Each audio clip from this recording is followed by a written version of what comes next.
एक साधु वर्षा के जल में प्रेम और मस्ती से भरा चला जा रहा था कि इस साधु की नजर एक मिठाई की दुकान पर पड़ी, जहां एक कढ़ाई में गर्म दूध उबाला जा रहा था तो मौसम के हिसाब से दूसरी कढ़ाई में गर्मा गर्म जलेबियां तैयार हो रही थी। साधु कुछ क्षणों के लिए वहां रुक गया। शायद भूख का एहसास हो रहा था या मौसम का असर था। साधु हलवाई की भट्टी को बड़े गौर से देखने लगा। साधु कुछ खाना चाहता था, लेकिन साधु की जेब ही नहीं थी तो पैसे भला कहां से होते। साधु कुछ पल भट्टी से हाथ सेकने के बाद चला ही जाना चाहता था कि नेक दिल हलवाई से रहा न गया और एक प्याला गर्म दूध और कुछ जलेबियां साधु को दे दी।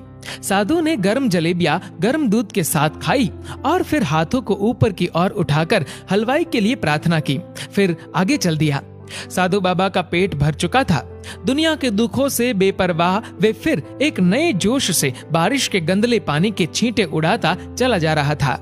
वह इस बात से बेखबर था कि एक नव विवाहित जोड़ा भी वर्षा के जल से बचता बचाता उसके पीछे चला आ रहा है।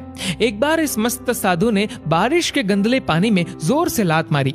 बारिश का पानी उड़ता हुआ सीधा पीछे आने वाली युवती के कपड़ों को भिगो गया। उस औरत के कीमती कपड़े कीचड़ से लथपथ हो गए। उसके पति से ये बात बर्दाश्त नहीं हुई, इसलिए वह आस्तीन चढ़ाकर आगे बढ़ा और साधु को कपड़ों से पकड़कर कहने लगा, अंधा है क्या? तुझे नजर नहीं आता? तेरी हरकत की वजह से मेरी पत्नी के कपड़े कीचड़ से भर गए हैं। साधु हक्का बक्का सा खड़ा था, जबकि इस युवा को साधु का चुप रहना नाखुशगवार गुजर रहा था। महिला ने आगे बढ़कर युवक के हाथों से साधु को छुड़ाना भी चाहा, लेकिन युवक की आंखों से निकलती नफरत की चिंगारी देख वह भी फिर पीछे खिसकने पर मजबूर हो गई। राह चलते राहगीर भी उदासीनता से ये सब दृश्य देख रहे थे, लेकिन युवक के गुस्से को देखकर किसी में इतनी हिम्मत नहीं हुई कि उसे रोक पाए। और आखिर जवानी के नशे में चूर इस युवक ने एक जोरदार थप्पड़ साधु के चेहरे पर जड़ दिया। बूढ़ा मलंग थप्पड़ की ताब ना झेलता हुआ लड़खड़ाता हुआ कीचड़ में जा गिरा। युवक ने जब साधु को नीचे गिरता देखा तो मुस्कुराते हुए वहां से चल दिया। बूढ़े साधु ने आकाश की ओर देखा और उसके होठों से निकला, वाह मेरे भगवान, कभी गर्म दूध जलेबियां और कभी गर्म गर्म थप्पड़, लेकिन जो तू चाहे मुझे भी वही पसंद है। ये कहता हुआ वह एक बार फिर अपने रास्ते पर चल दिया। दूसरी ओर वह युवा जोड़ा अपनी मस्ती को समर्पित अपनी मंजिल की ओर अग्रसर हो गया। थोड़ी ही दूर चलने के बाद वे एक मकान के सामने पहुंचकर रुक गए। वह अपने घर पहुंच गए थे।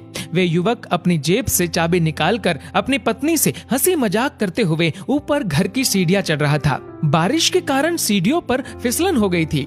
अचानक युवक का पैर फिसल गया और वह सीढ़ियों से नीचे गिरने लगा। महिला बहुत जोर से शोर मचाकर लोगों का ध्यान अपने पति की ओर आकर्षित करने लगी, जिसकी वजह से काफी लोग तुरंत सहायता के लिए युवक की ओर लपके, लेकिन देर हो चुकी थी।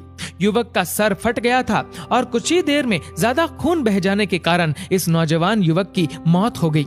कुछ लोगों ने दूर से आते साधु बाबा को देखा तो आपस में कानाफूसी होने लगी कि निश्चित रूप से इस साधु बाबा ने थप्पड़ खाकर युवक को श्राप दिया है, अन्यथा ऐसे नौजवान युवक का केवल सीढ़ियों से गिरकर मर जाना बड़े अचंभे की बात लगती है। कुछ मनचले युवकों ने ये बात सुनकर साधु बाबा को घेर लिया। एक युवक कहने लगा कि आप कैसे भगवान के भक्त हैं, जो केवल एक थप्पड़ के कारण युवा को श्राप दे बैठे। भगवान के भक्त में रोष व गुस्सा हरगिज नहीं होता। आप तो जरा सी असुविधा पर भी धैर्य न रख सके। साधु बाबा कहने लगा, भगवान की कसम, मैंने इस युवा को श्राप नहीं दिया। अगर आपने श्राप नहीं दिया तो ऐसा नौजवान युवा सीढ़ियों से गिरकर कैसे मर गया? तब साधु बाबा ने उन सब से एक अनोखा सवाल किया कि क्या आप में से कोई इस घटना का चश्मदीद गवाह है? एक युवक ने आगे बढ़कर कहा, हाँ, मैं इस सब घटना का चश्मदीद गवाह हूँ। साधु ने अगला सवाल किया, मेरे कदमों से जो कीचड़ उछला था, क्या उसने युवा के कपड़ों को दागी किया था? युवक बोला, नहीं, लेकिन महिला के कपड़े जरूर खराब हुए थे। साधु ने युवक की बाहों को थामते हुए पूछा, फिर युवक ने मुझे क्यों मारा? युवक कहने लगा, क्योंकि वह युवा इस महिला का पति था और यह बर्दाश्त नहीं कर सका कि कोई उसकी पत्नी के कपड़ों को गंदा करे, इसलिए उस युवक ने आपको मारा। युवक की बात सुनकर साधु बाबा ने एक जोरदार ठहाका बुलंद किया और यह कहता हुआ वहां से विदा हो गया, तो भगवान की कसम, मैंने श्राप कभी किसी को नहीं दिया, लेकिन कोई है जो मुझसे बहुत प्रेम करता है। अगर उसका यार सहन नहीं कर सका तो मेरे यार को कैसे बर्दाश्त होगा कि कोई मुझे मारे। और मेरा यार इतना शक्तिशाली है कि दुनिया का बड़े से बड़ा राजा भी उसकी लाठी से डरता है। उस भगवान की लाठी दिखती नहीं और आवाज भी नहीं करती, लेकिन पड़ती है तो बहुत दर्द देती है।